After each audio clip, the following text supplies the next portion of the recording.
The rain came down hard that night, the kind that soaks through your clothes and into your bones. A single dad driving home after a long shift never imagined that one small act of kindness would change his life forever. On the side of a lonely road stood a woman in a torn wedding dress, crying, shaking, and completely alone. He almost drove past her, almost. But something in his heart told him to stop, and in that moment, a simple decision opened the door to a story no one could have predicted. Before we continue, if you enjoy emotional and inspiring stories like this, make sure to subscribe, like the video, and share your thoughts in the comments. You're watching Your Channel Name, where powerful stories remind us that kindness still matters. Mark Wilson was 37 years old, a widowed father of 2, and exhausted in ways sleep could never fix. Ever since his wife passed away 3 years earlier, life had been a constant balancing act.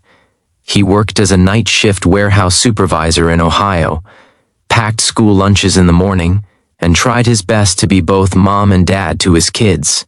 That night, Mark was driving home later than usual. The rain blurred his windshield, and his mind was heavy with worries about bills, homework, and whether he was doing enough for his children. That's when he noticed a figure standing under a broken streetlight. She was barefoot. Her white dress was torn and muddy. Her hair clung to her face, and she looked terrified. Mark slowed down. His first instinct was fear.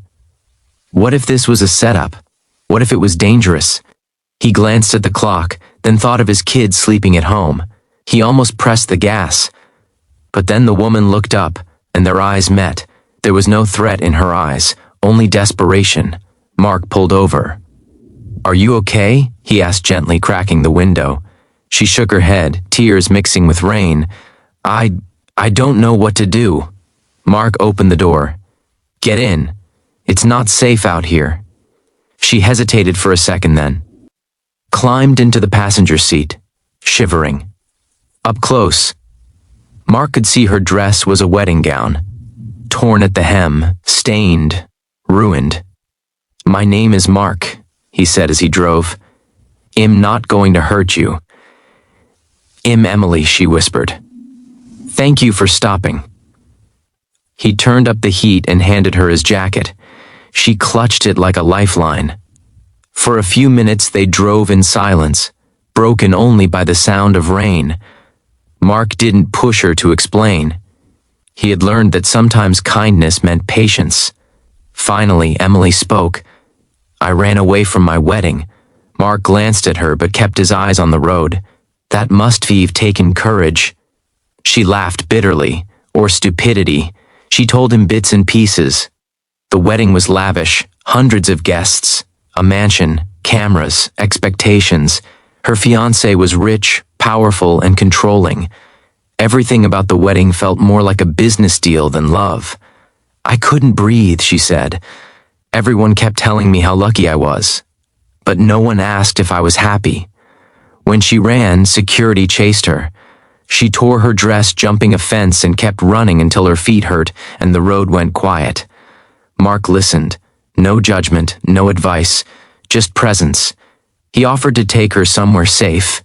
Emily had nowhere to go, no friends nearby, no family she trusted.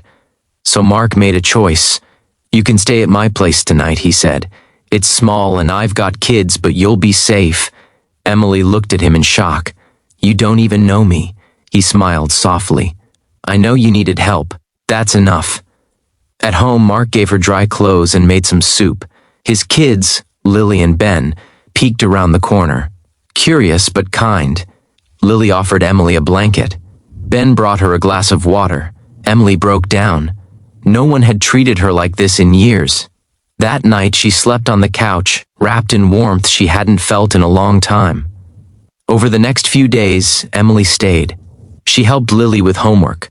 She cooked dinner. She laughed with the kids. For the first time in her life, she experienced simplicity without pressure. Mark never asked about money or status.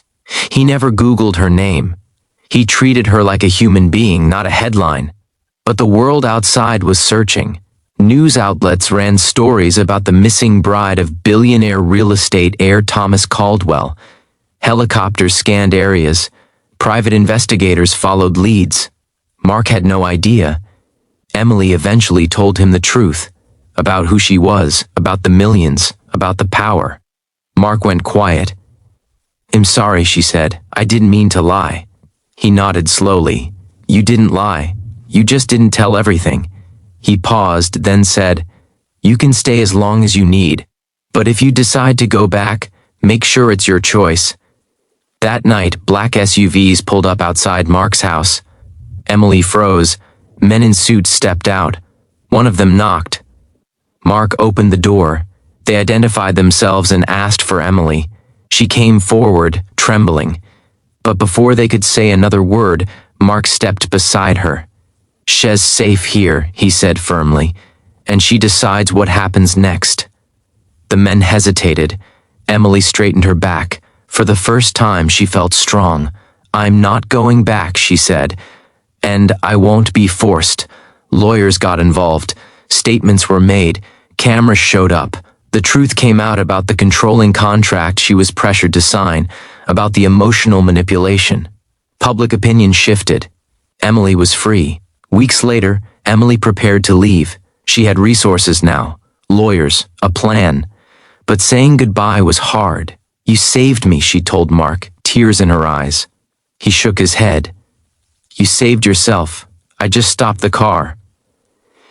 Before she left, Emily handed him an envelope.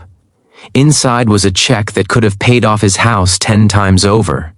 Mark handed it back. "I didn't help you for money," he said. "Use it to build the life you want," Emily cried.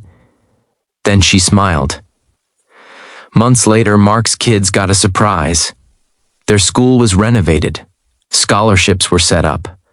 Mark's warehouse was bought, and he was offered a management position with flexible hours. Emily never made it public. She never took credit. She just paid kindness forward. And Mark? He kept doing what he always did, showing up, being kind, teaching his kids that even on the darkest roads, stopping for someone can change everything, because sometimes the smallest act of kindness can rewrite an entire life. So if you ever wonder whether your kindness matters, remember this story. You never know who's standing in the rain, waiting for someone to stop.